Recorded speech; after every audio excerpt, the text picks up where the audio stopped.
এখন থেকে আপনার প্রিয় সিরিয়ালগুলো ফ্রিতে দেখুন এক্সক্লুসিভলি শুধুমাত্র সান নেক্সটে। এখনই অ্যাপ ডাউনলোড করুন। তুই আমাকে ভুলিয়ে কোনো লাভ হবে না।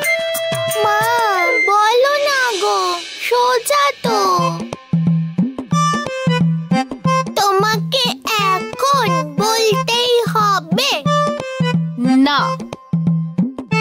কেন বলছো না গো তুমি?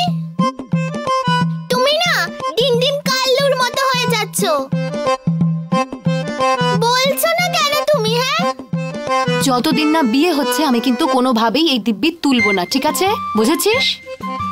কি করব পার্টনারের জন্য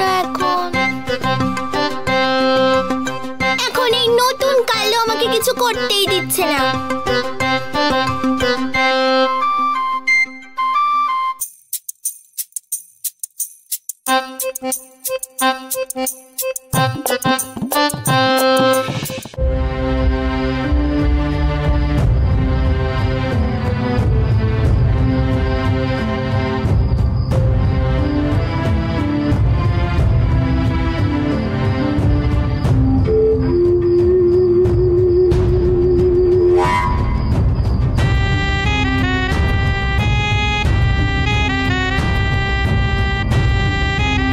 রুদ্র ঋদ্ধিকে প্রপোজ করেছে মোহিত।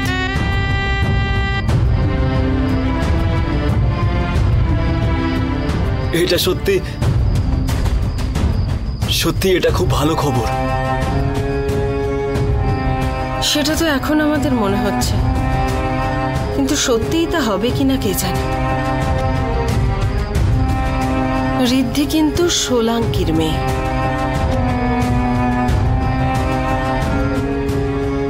আর আমার ছেলে, সে বলেছে বিয়ে করলে শুধু সোলাঙ্কির মেয়েকেই করবে।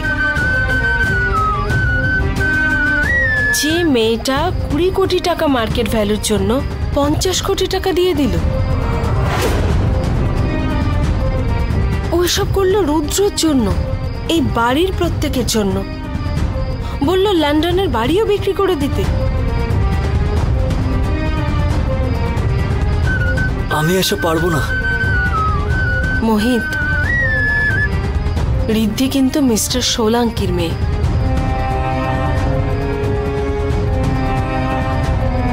আচ্ছা, তোর নিজের প্রপার্টি থাকতে তুই সোলাঙ্কির প্রপার্টি কেন নষ্ট করবি?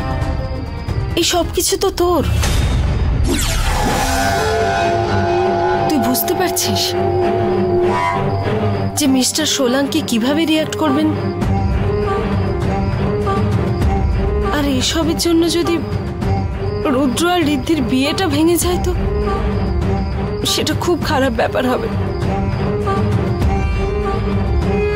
রুদ্র আসলে ঋদ্ধিকে ভালোবাসে। আমি কিন্তু রুদ্রর কোনো কষ্ট নিজের চোখে দেখতে পারবো না। একদিকে রয়েছে রুদ্র আর একদিকে তুই। এখন যা পরিস্থিতি, তাতে বিয়েটা না ভেঙে যায়। আর এসব ছাড়াও রয়েছে তোকে নিয়ে এত বড় টেনশন।